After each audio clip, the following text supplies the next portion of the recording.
あなたにこの謎が解けますか？ 2015 年6月、アメリカミズーリ州の郊外で遺体が発見されました。その遺体の身元は D.D. ブランチャード。実は彼女、アメリカではちょっとした有名人でした。その理由は娘の存在。D.D. には当時23歳の娘、ジプシーがいたんですが、彼女には白血病や体を動かすことが困難な難病、筋ジストロフィーなど様々な慢性疾患が、その数なんと15個。そんなジプシーと彼女を献身的に支える母 D.D. は悲劇の親子としてたびたびメディアに取り上げられ有名になっていたんです。親子を心配し彼女らを援助する慈善団体もあったほど、そんな D.D. が何者かによって殺害されてしまったんです。では共に暮らすジプシーはどうなったのか。なんと彼女、生活に必要不可欠なはずの車椅子を現場に残し行方不明に。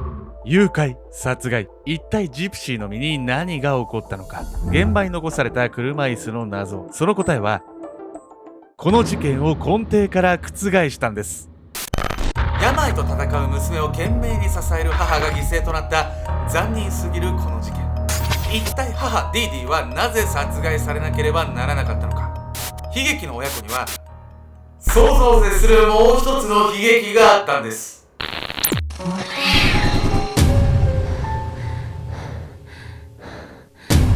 依然としてキングダムの王毅将軍になりたい何度でも言うよ、ケンちゃんです。ケミミコです。本日皆様にご紹介するのは D.D. ブランチャード殺害事件についてなんです。なんか現場に残されたさ、車椅子、よく意味が分かんないんだけど、なんで車椅子だけ残ってんのっていう。D.D. はなぜ殺害されたのか、そしてね、ジプシーは一体どうなったのか、2つの大きなね疑問があるんですけれどもね、鍵となるのが、現場に残された車椅子なんです。皆さんはどう考えますか、これについて。車椅子の謎をね解くにあたってね、D.D. 親子が一体どんなね共同生活をねしていたのか見ていきたいと思います。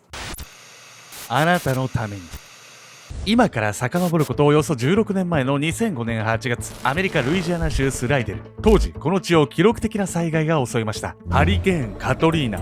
日本でも報道されていたためこの名前を知っている方も多いと思います。ハリケーンはとてつもない勢いで街を破壊していくんです。住居を失う人々も大勢出ました。彼らは避難所へと身を寄せていきます。そんな災害に苦しむ人々の中でひときわ目立つ親子が、それが D.D. とジプシー親子。そう、病と戦う親子は災害によって家をも奪われていたんです。まあちょっとこれはいくらなんでも不幸すぎるわね。いやそうっすよね、不幸とか幸せとかね人と比べるもんじゃないですけど、もちろんもうあまりにもね悲惨すぎますよね、これは。15もの病を抱えるジプシー。特に彼女を苦しめていたのは筋ジストロフィーと言われる難病。これは筋肉の細胞が壊れやすくなるという病気。つまり筋肉量が異常に低下するため運動が困難になるんです。そのためジプシーには車椅子が不可欠でした。そんなジプシーを母 D.D. は献身的に支えます。実はジプシーが生まれる前、君との結婚は間違いだった。夫ロットに見捨てられシングルマザーに。女手一つで様々な困難と戦いながらジプシーを育てていたんです。そんな中でのハリケーンによる被災、住む家は壊れ避難生活。しかし神様は彼女らを見放さなかったんです。この災害を取材する新聞記者がいました。その人物は D.D. 親子の存在を知り、彼女らを救おうと新聞に取り上げるんです。すると支援団体から様々な寄付が行われるようになりました。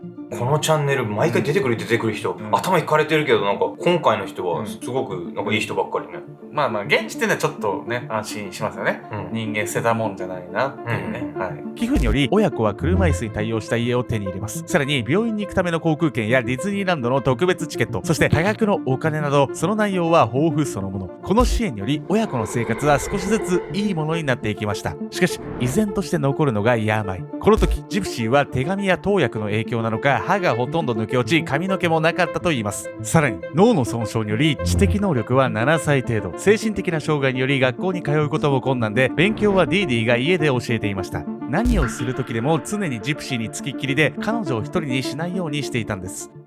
母さんもめちゃくちゃ大変じゃないですか。我が子のために時間割いて自分のことの見割く時間もないだろうにね、非常にね D.D. 面倒見がよく娘のね世話とかしてたんですけど、その D.D. にあの悲劇が襲いかかってくるんです。残された車椅子の謎。2015年6月、D.D. 親子の隣に住むレイシーは Facebook で奇妙な投稿を見つけたんです。That bitch is dead。それは D.D. とジプシーが共同で使っているアカウントからの投稿。レイシーは嫌な予感を覚え警察に通報します。そして警察が家に入っていくと、そこには背中を何度も刺された D.D. の遺体が。しかしその一方でジプシーはどこにもおらず、代わりに生活に不可欠なはずの車椅子が残されていたんです。ちょっと冒頭すぎて忘れてたけど、車椅子の謎よ今回は。ジプシーは筋ジストロフィーというね病気なので、もう歩けないんでね、常に車椅子で生活をしていたんです。もちろん自分で車椅子を置いてね移動することなんてできないんですよ。この状況でね、ヤミコさんはどう考えます？誘拐しかないじゃないの。誰かにジプシーが誘拐されたってことでしょ。甘い。ではね、一体何なのか、その衝撃の真実を見ていきたいと思います。ジプシーは誘拐された。初動捜査で警察は誘拐を疑いました。であるならば一刻も早くの救出が必要。警察は直ちにジプシーの捜索を始めます。手がかりは Facebook の投稿 That bitch is dead。その内容通りディーディが亡くなっているため何かしらの関係があるはず。そこで警察が目をつけたのが IP アドレス。IP アドレスとはインターネット上の住所のようなもの。これを遡ることでユーザーがどこからアクセスしたのかを割り出すことができるんです。そして今回の調査ではこの Facebook の投稿がウィスコンシン州のとある民家から行われたことが発覚したんです。警察はこの住宅に乗り込んできます。そこで驚きの真相が明らかになるんです。全然車椅子の謎が未だに分かんないんだけども、答え言っちゃうの？言っちゃいます。もう考えたい人は一旦ね、一時停止でも何でも押してもらってね。大丈夫ですか？言っちゃいますよ。IP アドレスから判明した住所にはある男性が住む家がありました。その家主とはニコラス・ゴデジョン。実は彼は SNS で知り合ったジプシーの彼氏でした。そしてこの場所にジプシーもいたんです。しかし彼女は驚きの姿へと信じられない変貌を遂げていたんです。ここで後に撮影されたジプシーをご覧ください。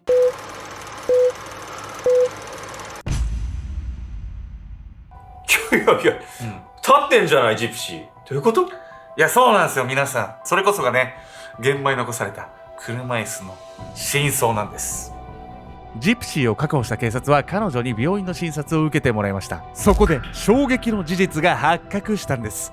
ジプシーは何の病気も発症していない。至って健康である。車椅子が放置されていたのは当然のことだったんです。そう、彼女はもともと車椅子などいらなかったんです。元気だったってことこれ？いや、そうなんですよ。実はね、ピンピンしていたんです。そしてね、なんとこの真相についてはなんとね、時は遡り38年前なんです。アイデンティティ喪失。1967年、ディーディ・ブランチャードはルイジアナ州チャックベイで生を受けます。そんな彼女には幼少期からある癖が。それは窃盗。何か自分の思い通りにいかないことがあると窃盗で仕返しを図るという悪い癖があったんです。この忍耐力の欠如は彼女の人生に後々まで大きな影響を及ぼすことになるんです。24歳の頃、ディーディは当時17歳のロットと結婚、ジプシーを妊娠します。ところがジプシーが生まれる前にロットはディーディを捨てるんです。よりを戻そうと必死の説得を試みるもその願いは叶いませんでした。これがきっとね、ディーディのね、大きな転換期になっていくんです。自分のね、思い通りにいかないとね、絶対に気が済まないね、ディーディという人間がね、結婚っていうね、人生の中でもね、非常に重要な局面でね、不本意なね、結末をね、迎えてしまうんです。ここからディーディの行動にある変化が訪れるんです。ジプシーが生まれてから間もなくのこと、ディーディは彼女が睡眠時無呼吸症候群を発症していると考えました。そこで検査を受けてみたところ、病気の兆候はありません。しかし、その後何度も病院に行き、何度も検査を受けました。兆候は一度も発見されなかったんです。ジプシーが7、8歳の頃、祖父のバイクに乗っていた時に事故に遭います。膝に擦り傷を負ったんですが、ディーディは手術が必要と判断。さらに、膝への負担を減らそうと車椅子生活にさせます。冒頭で精神的な障害の関係で学校に行くのをやめたとお伝えしました。それは意思ではなくディーディの判断だったんです。ディーディずいぶん過保護なんだけどさ、これ大丈夫？過保護で済むのこれ？鋭いですね、ヤリコさん。実はですね、その嫌な予感は当たるんです。2005年のハリケーンによる被災以降、たびたびメディアに取り上げられたディーディ親子。これまでとは異なり、ジプシーが他人と接触する機会が増えました。その際、ディーディは常に彼女の隣に立ちます。そして手を握っていたんです。握られた箇所は常に赤くなっていたそうです。2011年、ジプシーは SNS を活用し友達を作るようになっていました。ある時にはディーディの目を盗み、そこで出会った男性とホテルにいたことも。しかし後日、ジプシーのパソコンはハンマーで粉砕されていました。動画の序盤でジプシシーは髪がなかったとお伝えしました。周囲の人々は治療の副作用だと考えていたんです。しかし実際はディーディーが定期的にジプシーの髪を剃っていたんです。髪の毛が抜けて中途半端に残るならいっそ全部剃った方がいいでしょ。もし剃らずに髪を伸ばしたとしたらそれは本当に抜けていたのか。ジプシーが生まれて以来ずっと続く不可解な行為。ディーディーは何をしたかったのか。彼女はずっと一つのことに打ち込んでいたんです。あらゆる行動がそのために行われていたんです。そう、一人娘ジプシーを病気に苦しむ患者に仕立て上げていたんです。いやいや待って、何の意味があんのよこれに。意味がわかんない本当に。実はですね、彼女はある病を抱えていました。そしてなぜジプシーは病気に苦しんでいるね、設定でなければいけなかったのか。そのね、ヒントとなるのが本日のメトラキーワード、悲劇のヒロイン症候群についてなんです。何それ。アニメや小説には数々の不幸が連続して起こる不憫な存在、悲劇のヒロインが存在します。本来誰しも同じような目に遭いたくないと思うものなんですが、自ら望んでこの状態になろうとするのが悲劇のヒロイン症候群。あなたがフォローしている中にネガティブな投稿ばかりを行う人はいませんか？そういった投稿をすると心配や励ましの言葉が得られると思います。それ以外の出来事を投稿するよりもたくさんの反応があるんです。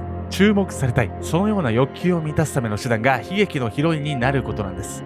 まあ、結構うつツイートとかさ、闇ツイートってよく言うけど、そういうことする人多いけど、そういう心理が働いてた。なんで笑ってんのよあんた。闇闇子って名前がまさにね、私名前はそうだけど、あんまり病んでないわよ。結構ポジティブよ。まあでも結構闇子さんもね強がってるんですよ。悲劇のヒロインでいるための悲劇ネタはいつかつきます。そうなった時重症になっている人は嘘をつくようになるんです。あるいは出来事をあえて悪く解釈することも。最初は心配していた人たちもこうなってはだんだんと離れていくことでしょう。